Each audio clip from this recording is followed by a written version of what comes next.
બાપુ આ થળીવાળી ગાદીને લઈને અત્યારે વિવાદ ચાલી રહ્યો છે, શું છે આખો વિવાદ અને શું નિરાકરણ? આની અંદર એવું છે સાહેબજી કે જે દેવદરબાર જાગીર મઠ અને થળીર જાગીર મઠ આ બે વર્ષોથી એકબીજા ગુરુ ચેલાના ગુરુ શિષ્યના નાતે એ સંકળાયેલા છે.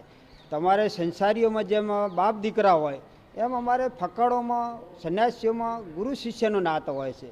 જ્યારે એ જગ્યાની કેવળપુરી મહારાજ જ્યારે પંજાબમાંથી બુંદીકોટાથી પધાર્યા એ વખતે અમારે દેવદરબારની અંદર અમારા ગુરુ મહારાજ જે કે વાદળનાથજી મહારાજ ઓગળ મહારાજ જેને કહેવાય કે ઓગળનો અવતાર એ એમના પોતે સાધક શિષ્ય થયા અને એના પછી એમને વાદળનાથ બાપાના આદેશથી થળીમાં તપસ્યા કરવા માટે બેહાર્યા અને ત્યાંથી અમારી પરંપરાઓ એવી છે કે જ્યારે થળીમાં મંત એક્સપાયર્ડ દેવ થઈ જાય તો પછી ત્યાં એમના શિષ્યો હોય તો એમનો તિલક કરવામાં આવે. એનો તિલક કરવાનો અધિકાર અમારે થરા સ્ટેટ અને એમના જે ભયાતો વાઘેલા છે, ચૌહાણભાઈ રાઠોડો હશે, પરમારો હશે, સોલંકીઓ હશે, યાદવો હશે, આ બધા અને એમના જે સેવક સમાજ છે, ઠાકોરો છે, રબારી દેસાઈ સમાજ છે, બ્રાહ્મણ સમાજ છે, આ બધા મળે અને આ કરે છે.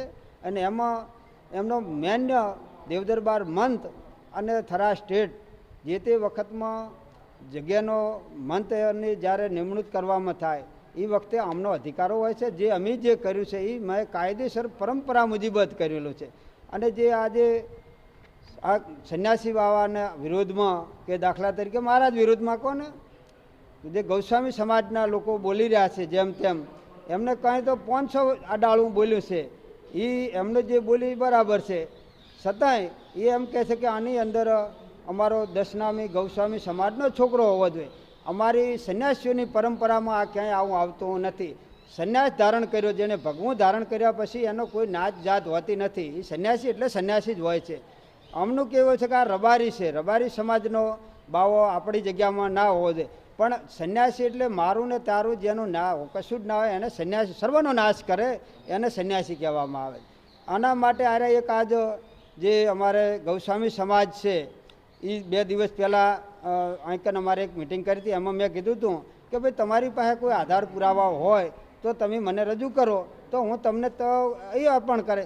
બાકી અમારી પાસે જે હમણાં મારા રાવજી બોલ્યા કે અમારી પાસે બાપુ બધું આધાર પુરાવા છે, દેવદરબારથી સંકળાયેલું છે. જ્યારે જ્યારે જે મંતોને નિમણૂક કરવામાં આવી છે એ તમામ મંતોને દેવદરબાર મંત કરેલી છે.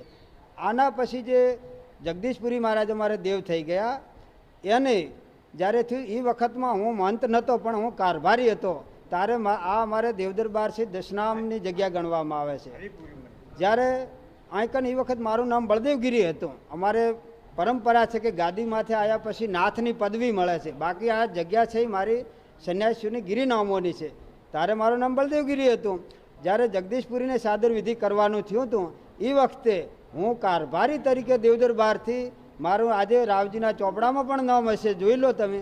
કારભારી દેવદરબાર કારભારી બળદેવગીરી ગુરુ ગોવિંદગીરી, મારું ગુરુ મહારાજનું નામ ગોવિંદગીરી મહારાજ હતું.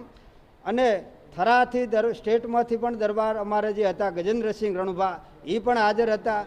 બાજુમાં ગામ ઓગણવાડા છે, કરણસિંહ છતરસિંહ એ પણ હાજર હતા.